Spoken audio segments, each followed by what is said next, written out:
Hello everyone, আসসালামু আলাইকুম। আশা করছি সবাই অনেক অনেক ভালো আছেন। আজকে আপনাদের সাথে একটা প্রপার বোম্বাই মরিচের আচারের রেসিপি শেয়ার করব। তো without any further delay let's go. প্রথমে এখানে আমি 25টার মতো বোম্বাই মরিচ কেটে নিয়েছি, মাঝের বীজগুলো ফেলে দিয়েছি এখান থেকে। তারপর এখানে আমি সরিষার তেল দিয়ে দিচ্ছি কড়াইয়ে। এখানে প্রায় 250 গ্রামের মতো ছিল সরিষার তেল। তারপর এখানে আগে থেকে কেটে রাখা 4টি কাঁচা আম দিয়ে দিলাম, আর আম থেকে পানি ঝরিয়ে একদম শুকনো করে নেওয়া হয়েছে। আমগুলো দেখে বুঝতে পেরেছেন যে আমগুলো কতটা শুকনো ছিল, একটুও পানি ছিল না। আর আচারের মধ্যে তো পানি ব্যবহার করা হয় না। এখানে দিয়ে দেওয়া হয়েছে কিছু চিলি ফ্লেক্স, মানে পরিমাণ মতো। আর এটা অল্প একটু, মানে হাফ টি স্পুনের মতো হলুদ গুঁড়ো। আর এখানে মরিচের পরিমাণটা অবশ্যই বুঝে শুনে দিতে হবে, যেহেতু এটা একটা বোম্বাই মরিচের আচার।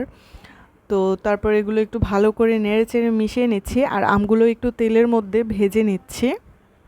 তারপর এখানে দিয়ে দিলাম পরিমাণ মতো লবণ, এখানে প্রায় 2 টেবিল স্পুনের মতো ছিল। তারপর এখানে দিয়ে দিচ্ছি 250 গ্রামের মতো চিনি। এখানে সম্পূর্ণটা দেওয়া হয়নি, একটু পর আবার দিয়ে দেব, মানে অল্প একটু মিশিয়ে তারপর দুইবারে দিয়ে দেব। তারপর চিনি থেকে পানি ছাড়বে, সেগুলোতেই এই আমগুলো সিদ্ধ হয়ে যাবে। বাকি চিনিগুলো এখন দিয়ে আবার এগুলো ভালো করে মিশিয়ে নেওয়া হবে এখন। আর চিনিগুলো মিশে গেলেই এখানে দিয়ে দেওয়া হবে বোম্বাই মরিচগুলো। আর এই সময় মানে বোম্বাই মরিচ থেকে যে কী পরিমাণ ঝাঁজ আসছিল, মানে এখানে দাঁড়িয়ে ভিডিও করছিলাম আর কাশতে কাশতে জীবনটা বের হয়ে যাচ্ছিল।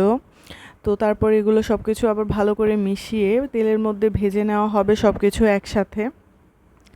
যেহেতু বোম্বাই মরিচের আচার, এখানে আমরা আর গুঁড়া মরিচটা ইউজ করিনি, কারণ এমনিতেই অনেক ঝাল হয়ে যাবে সেজন্য।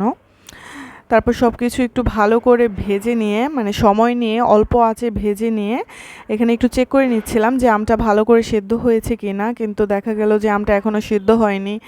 তারপর আরও মানে চুলার আঁচটা আরও কিছুটা মানে লো করে দিয়ে এখানে আরও কিছুক্ষণ আমরা জাল করে নিচ্ছি। তারপর এখানে কিছু রসুনের কোয়া দিয়ে দিচ্ছি, এটা অপশনাল, তবে দিলে ভালো লাগে। তারপর আবার এগুলো একটু ভালো করে সেদ্ধ করে নেব।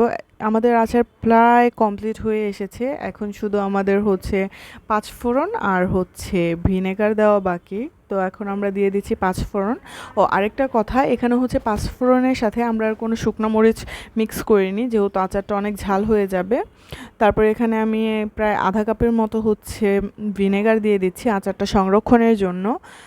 তো তারপর একটু ভালো করে জাল করে নিয়ে আমাদের বোম্বাই মরিচের আচার রেডি।